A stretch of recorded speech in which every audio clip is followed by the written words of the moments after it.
I've always had this theory that electronic music is one of the few, if not only, genres that has as much to do with the engineers creating new technology for the artists to implement as much as the artists themselves. I'm sure the toys do shape the nature of what you do, because I think we're kids at heart and we just like to play. So then for security, for example, which was kind of mainly using the Fairlight CMI for a lot of those percussion sounds, was it kind of a thing where it's like I have this idea for this record that's got these really crazy percussion sounds, and I've been hearing all about this, computer musical instrument, and was it kind of like an evolution from that? I mean, now we take samplers totally for granted, but for me that was a dream come true. 3, 4. The idea that you could take any sound from any place and manipulate it and make it work for you in the music was absolutely revolutionary for me. The sampler has become like this absolute staple, and you kind of introduce that into the cultural landscape. It became hip-hop, and then from there it became so many other things. What's your sort of take on where the use of sampling has gone now, and where do you feel the restrictions are in terms of what's doing something creative and then what's doing something lazy? The definition between whether they've played a creative role in it is the difference between vomit and shit. Because vomit is just the same stuff regurgitated, and shit actually goes through your digestive system. Sometimes what you can't do is as useful as what you can do. So when you do your stuff, do you impose restrictions ever?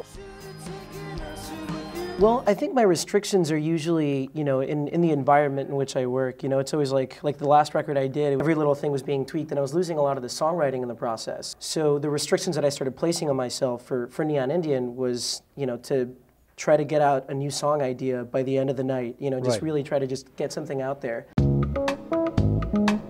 Scratch My Back is sort of phrased as, it's like almost implies that there'll be a companion piece, and I'll Scratch Yours, where these artists will reciprocate the cover love. We heard Bon Iver, and then we've been hearing talk about Tom York doing Wallflower and Lou Reed doing Salisbury Hill. Lou's done Salisbury Hill. He's done a sort of metal guitar version, which... very Lou. Yeah, he's very Lou.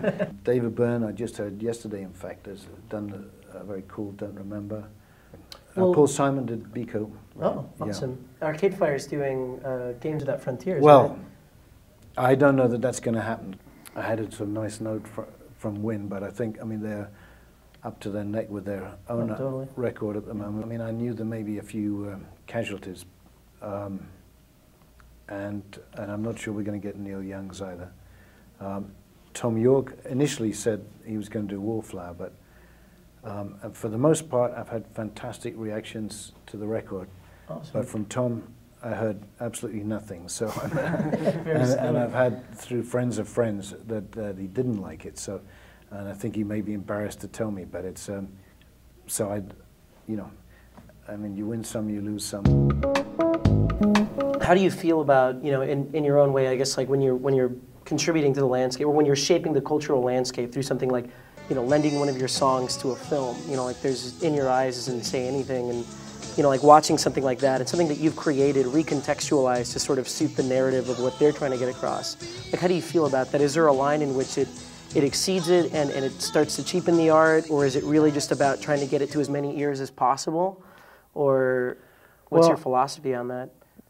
I'm pretty open, really. I think I'm very precious when it comes to making the music. And then, when it goes out into the world, we are traveling salesmen, we're paid entertainers, song and dance men and women, it's like this, but that's still the essence of how we fit in a sort of sociological sense into the culture around us.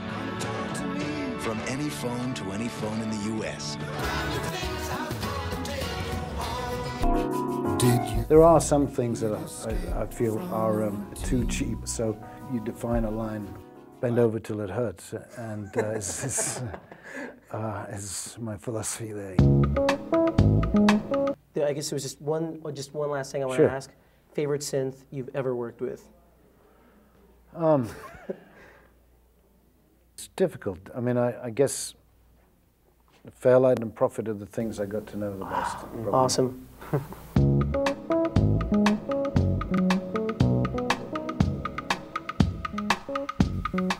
No, I like electric cars. Awesome. Anyway. There you go, that'll kill any conversation.